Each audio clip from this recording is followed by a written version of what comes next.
Alright folks, I wanted to make this video because a lot of my friends who are streamers often have issues getting their sound to just like a nice base level good. I'm not a sound expert, but I have found a few tricks, just kind of digging into it myself, that you can apply very quickly, like within a minute.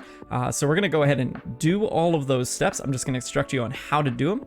Then we're going to go back and I'm going to do it again, and I'm going to explain why you might do everything, as well as add a few little optional bonus things. So let's get right into it. So first thing here, I'm just going to set up studio mode because I have a test scene here that we're going to be manipulating. So first go into, if you're on Windows, you're going to go down to your sound panel here, right click on that, open your sound settings, open your sound control panel.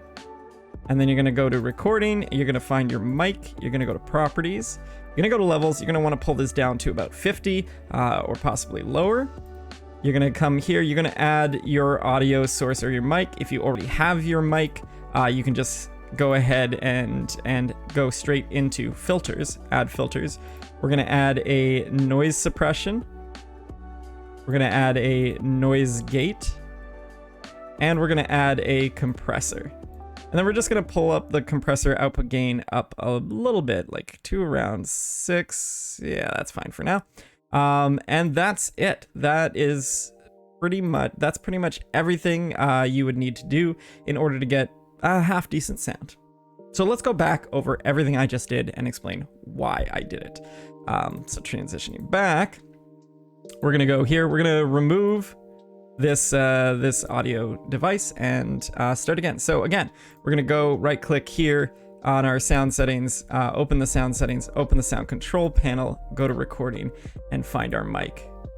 So our mic, we're gonna click on levels, and we're gonna want to pull this down because Windows has a tendency to just maximize the hardware gain on any mic coming in. And if you already have a decent kind of compressor mic, it probably already has gain built in.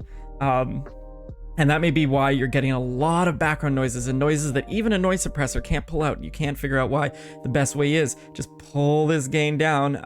I like 50. You can go lower. You can go a little bit higher. Just fiddle with these settings until you find something that sounds good. And you can eliminate all those weird noises that happen in the background. Then we're going to want to create our audio input, or just go to the filters of one that we've already made. We're going to add a noise suppression.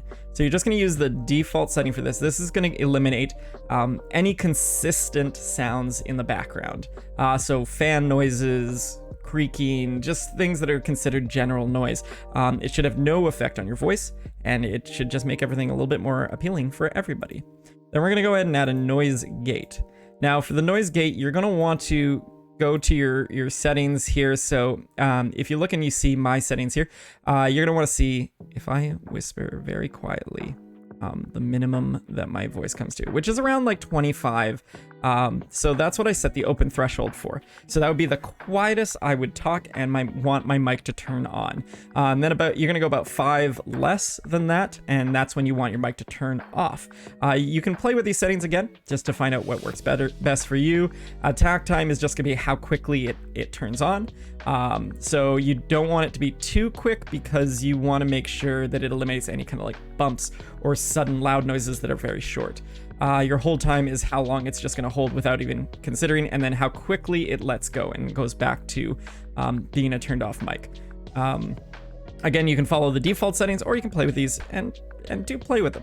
Find what works best for your voice. Now, for me particularly, we're going to add a compressor here. Now this compressor is what I'm going to call, and let's go ahead and rename that. We're going to call this a compressor limiter. So what this first pass compressor is going to do is going to compress things down just off of the sort of like breaking your speaker sound. So I usually bring this to -6. There we go.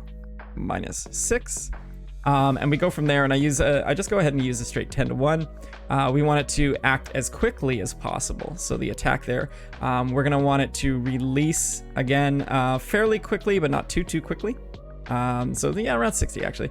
Don't do any output gain in this. This is going to stop your mic from sort of dipping into the red too often and too hard. We're also going to go ahead and add another compressor. Now this is the standard compressor that we want. Again, we're gonna find a voice sound that kind of works for us, which for me is gonna be around 26. So anything above 26, we're gonna kind of wanna try to pull it all up to that sort of region and in that area. Again, we want as low of an attack as possible. We want the release, but this time we're going to want the output gain to go up about 6. This is just going to make sure that your voice is always kind of popping on top of everything else that you want. Now, the last thing we can add, and this is completely optional, is you have some VST plugins. One I recommend, one that I use, is the Marvel GEQ. It's free. It looks like this, just an equalizer. And you can go ahead and just use the brighter and bassier preset. Now this is just going to make your voice sound a little brighter, a little bassier, a little bit nicer. But you want to pay attention to this area. A little bit higher if you have a higher toned voice, a little bit lower if you have a lower toned voice. But this is where you're going to find those sibilant sounds and those hard S's that can be very harsh in people's ears. And you can pull these down to a little bit lower. You don't want to pull them too much or you're going to be muddied. And that's like a very easy, simple thing you can do. And you want to make sure you apply it to both channels so that both A and B channels are using that. And that's basically it. That's all the kind of filters that you might want on your mic. Now, an interesting thing, let's do an audio output capture. We're gonna just go ahead and let's use, we need something that's not gonna be a problem right now. Let's pretend this is an audio capture. Oh, we're still getting some audio capture. Anyways, we'll just mute that so that you don't get, well, actually, we can see it. I forgot, I'm on a studio mode, so you shouldn't get any extra audio here. So the last thing I'm doing is called audio chaining or ducking. So side chaining or ducking. And this is gonna make sure that your voice is always gonna come out on top of any sound that you are using. So whatever audio sources you have, you're gonna wanna go into them and you're gonna want to add filters and add a compressor. And the compressor here, you can bring it down to kind of exactly the same kind of threshold that you want. Maybe around like 30 is pretty good, pretty standard. And reduce your ratio. I set it around 8, but anywhere between 5 and 8 is going to be good. It's how aggressive you want it to be. Now we want it to attack and release very quickly. Actually, not that quickly. About 100 is what I have mine set to. No up again, but here's the important thing. Make sure on ducking, you click here, and you're going to select the mic that you want to tie it to. So whatever mic you use for your voice, that's what you want as the audio source. And then we're just going to go ahead and close. And now if you listen, you can see that the music sits around a higher level when I'm not talking, and then as soon as I start talking, it dips down. And this will just always make sure that your audio pops up on top of everything else. And that's about it. I hope you enjoyed the video. Do catch me sometime live on Twitch. You can find it down below. You can also ask me any questions if you join my Discord, which I'll try to remember to put the link below as well. And hopefully this helps you get your sound 1000% better. And we'll catch you another time. Thank you.